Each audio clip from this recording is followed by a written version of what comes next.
I stood atop the mountain you stole and watched as you planted a garden, a promised land full of honey and gold with fear and able warden. First question, because I have kind of a cute story, so I'm curious if you do. When was the first time that you wrote poetry, or what originally got you into poetry? Um, I wrote poetry. I think we had a poetry unit in first or second grade. And we wrote haikus, and so that was nice. I like haikus. They make me think. And then in the sixth grade, a poetry teacher came in to our English classes, and we had a poetry unit for a few months, and I did not enjoy it. Like I hated it, um, because like normally we'd like hang out on the Chromebooks and play video games, and I wanted to play video games, not write poetry. So that kind of upset me. But yeah, I don't know. We found some old poems I wrote in elementary school. They're decent. Cool. That's hilarious that you didn't even like it at first.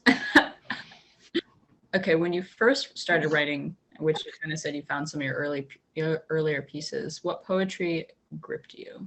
Okay, so I haven't started like reading other people's poetry until like fairly recently, which is kind of embarrassing. Like I was always a novel kind of person.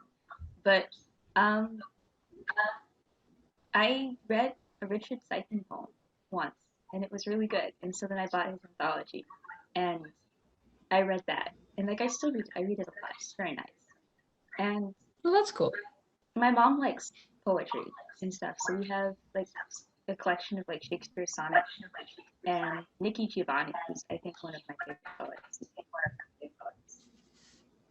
That's awesome that you have it in your family. That's really cool.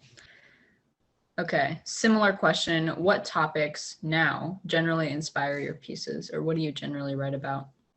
So I usually write based on life experiences, and I just haven't been having life experiences, so I have not been writing. Which is really bad. But I think I've started like leaving the house to go places, so hopefully poetry will follow.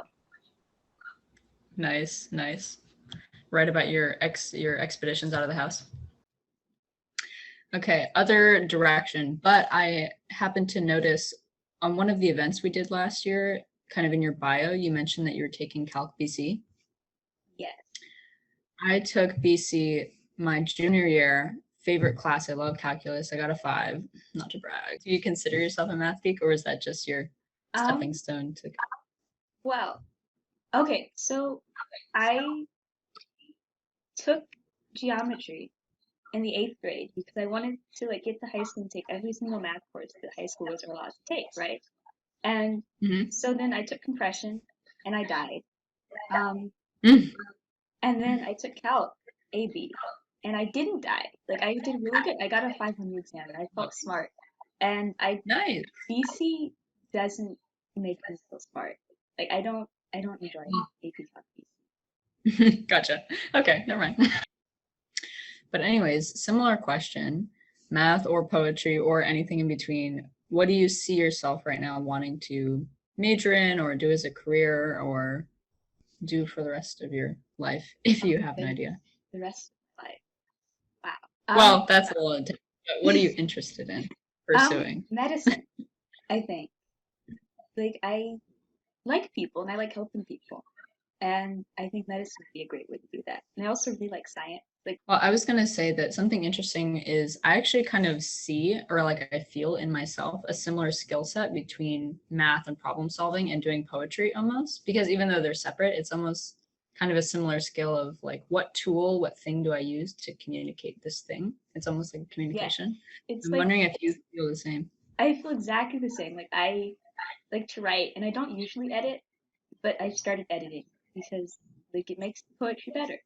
And like, I love like reading a stanza and being like, wow, like the words are there and like the idea is there, but it doesn't flow. Like how do you make it flow?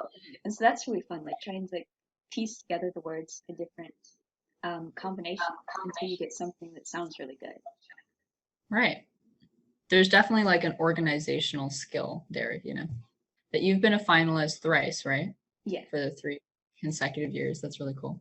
So tell me more about your continued aspiration to be laureate. Is that your goal? Or are you just trying to get into the program? What do you want from the year? What do I want? It's been a year. Like the past year has been a lot, and I'm fine with anything. Like I love poetry and I love performing poetry. And even if I'm not the laureate, I still get to perform poetry. And like it's my last year, and I think either way I'm great. That's awesome. Move on. Totally. Okay, just general, what role do you think that the Youth Laureate has in Oakland and for youth communities? Um, well, I've been like a huge fan of like the past three laureates. Layla's an icon. And like I think they're really, really inspiring. And I think that's kind of a universal thing across Oakland youth is that like they might not want to like put themselves out there, but they really admire people who can and who do. And so I think the youth laureate's not like a spokesperson, more of a role model. And I think that's really amazing. And I watched you in your newfound paradise. Tell a story, try to cheat fate. You convinced yourself that you were God, when really you were the snake. And I stood atop this mountain you stole in this land I used to call home. Shackled and chained, a prison of the brain, you should have left the apple alone.